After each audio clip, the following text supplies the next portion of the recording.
Assalamualaikum warahmatullahi wabarakatuh. Selamat datang kembali di Selayun, channel yang selalu menghadirkan berita yang up to date tentang kepegawaian baik ASN maupun swasta. Saat ini kita akan coba melihat berita dari Kementerian Agama Republik Indonesia. Sebanyak 23.339 peserta lulus seleksi administrasi calon P3K Kemenag tahap 2. Ini seleksi tahap 2 ini masih di tahun 2024 seleksinya ya. Jadi tahap 3 nanti di 2025. Sebelum kita lanjut ke pembahasan, mohon kiranya mendukung channel ini agar bisa terus berkembang dan memberikan update berita dengan cara mengaktifkan tombol notifikasinya.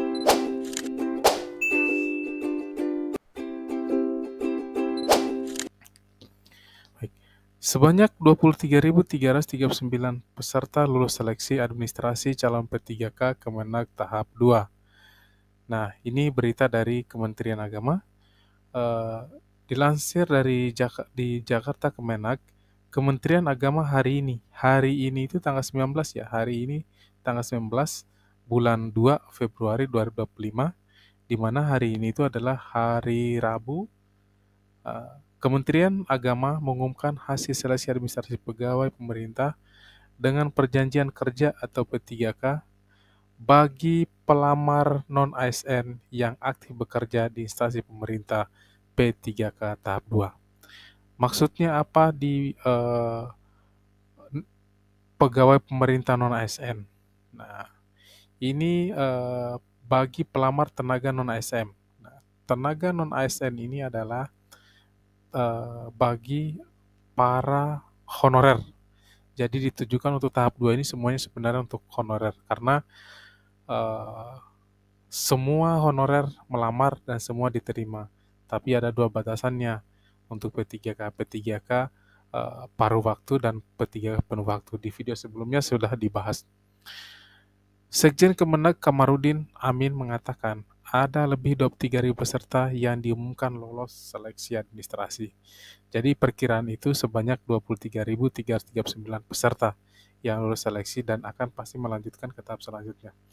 Nah, seleksi P3K Kemenag tahap 2 ini diikuti ribuan pendaftar.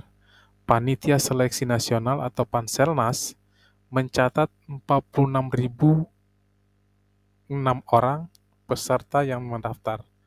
Artinya hampir 50% yang eh, keterima. Jadi yang melamar 46.000, yang keterima cuman 23.000. Setelah diverifikasi 23.339 orang yang dinyatakan lulus itu, dinyatakan lulus administrasi maksudnya, itu akan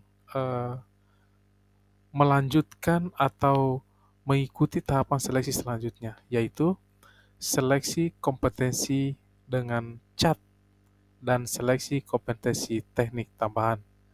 Begitu info dari Kamarudin Amin. Nah, ini yang paling paling berbahaya karena selanjutnya itu sudah makin berat. Sebenarnya untuk menghindari ketidaklolosan atau gugur dalam pasca seleksi, itu di video sebelumnya saya sudah jelaskan.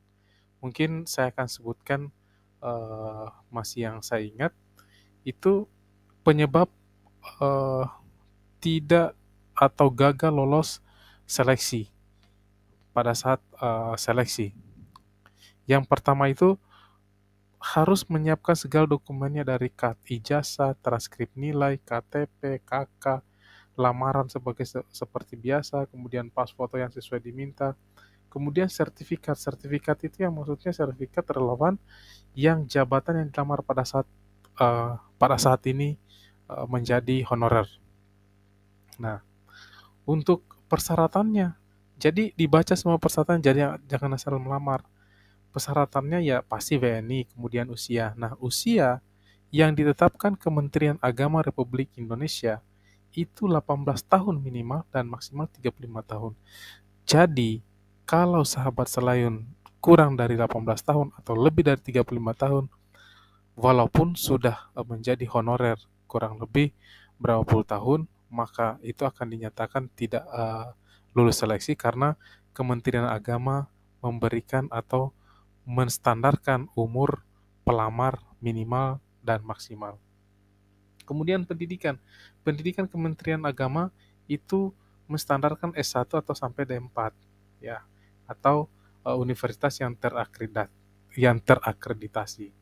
Kemudian sehat jasmani dan rohani. Perlunya Kementerian Agama Republik Indonesia meng-hiring yang namanya atau jenisnya sehat jasmani dan rohani. Jadi pelamar harus dalam kondisi sehat jasmani. Itu rangkuman yang ada video podcast saya sebelumnya. Itu ada apa saja yang membuat kita gagal seleksi CPNS. Kemudian persyaratan umum yang harus kita penuhi itu nilai IPK. Kementerian Agama Republik Indonesia menstandarkan nilai IPK itu 3 ya, 3,0. Kemudian pengalaman kerja atau minimal berapa tahun jadi honorer, kemudian sertifikat kompetensi. Nah, ikuti tipsnya aja, ini tipsnya.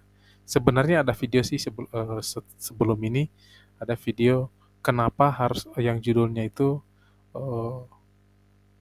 kenapa gagal atau sering gagal mengikuti seleksi Panselnas.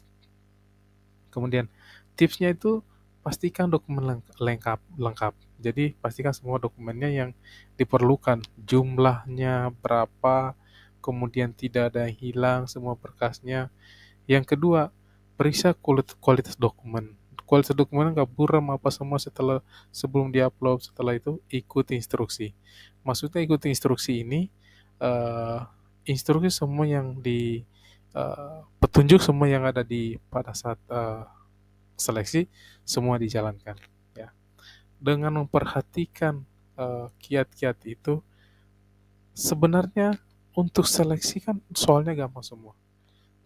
Yang penting tenang mengikuti semuanya. Begitu sedikit mengulas karena di sini banyak yang tidak lolos. Dilihat dari prestasinya kurang lebih 50%, 46.000 pelamar yang lulus hanya 23.000. Ya, makanya saya perlu jelaskan lagi. Kemudian dijelaskan Kamarudin ada 22.667 peserta yang dinyatakan tidak lulus seleksi administrasi.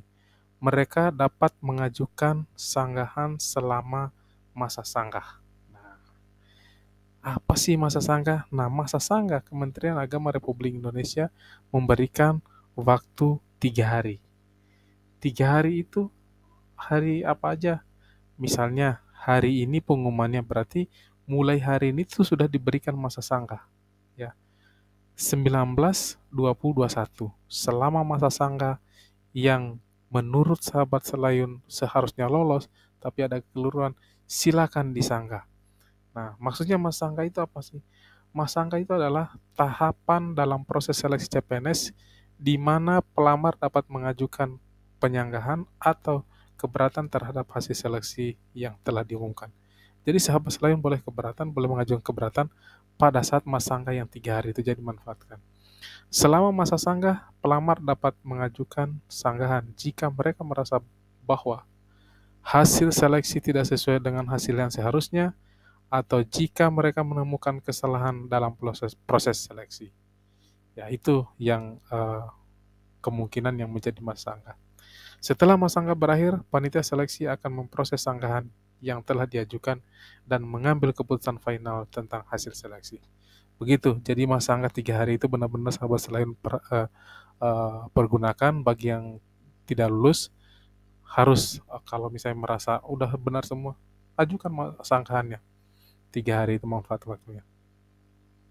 Kemudian jelaskan Kamarudin ada 27 ini, ketentuan pelamar dalam masa sanggah adalah tidak dimaksudkan untuk mengubah kembali dokumen. Nah, tidak mengubah dokumen, hanya menyanggah aja. Ini seharusnya ini benar tapi jadi salah. Mengunggah dokumen yang salah dan tidak untuk memperbaharui dokumen apapun atau menambah dokumen apapun. Jika terjadi seperti itu, udah masuk tidak lulus atau tidak lolos, tapi merasa ini sudah sesuai, ketika di-upload lagi atau diperbaharui, ternyata ada tambahan dokumen, itu dipastikan gagal lulus. Walaupun sebaik apapun dokumen yang ditambahkan tidak, ataupun mengurangi, itu dipastikan tidak lulus. Kemudian, Kepala Biro Sumber Daya Manusia pada Setjen Kemenak Wawan Junaidi menambahkan, kartu tanda peserta ujian bagi yang lulus seleksi administrasi dapat dicetak melalui laman https://sscsn.bkn.go.id. Setelah hasil sanggahan diumumkan, setelah pelamar tidak hadir dan atau tidak mengikuti tahapan seleksi pada waktu dan lokasi yang ditentukan, maka mereka dianggap gugur atau dinyatakan tidak lulus dalam proses seleksi P3K Kemenak tahap 2. Jadi itu ya. Jadi dalam masa sanggah ini tidak mau memperbaiki datanya, ya itu dinyatakan benar-benar lulus. Jadi finalnya itu akan diumumkan dan kartu tanda peserta ujian pada saat seleksi apabila melanjutkan ke tahap selanjutnya. Jadi teman-teman bisa mencetaknya di https://sscsn.bkn.go.id gitu ya. Proses seleksi tidak dipungut biaya. Kelulusan pelamar adalah prestasi dan hasil kerja sendiri. Jadi tidak ada sogok-menyogok, terbuka. Lulus itu adalah hasil kerja sendiri, tidak lulus itu adalah hasil kerja sendiri juga. Keputusan panitia seleksi P3K Kemenak bersifat mutlak dan tidak dapat diganggu-gugat. Jadi keputusan itu lulus atau tidaknya itu sudah ditetapkan, tidak dapat diganggu-gugat walaupun dari segi hukum. Jadi ketika sudah diumumkan finalnya, itu sudah ketok palu, tidak bisa diganggu-gugat. Oke, cukup sekian video kali ini mengenai berita dari Kementerian Agama Republik Indonesia. Mudah-mudahan bermanfaat. Lebih dan kurangnya saya mohon maaf. Wassalamualaikum warahmatullahi wabarakatuh. Salam Selayu.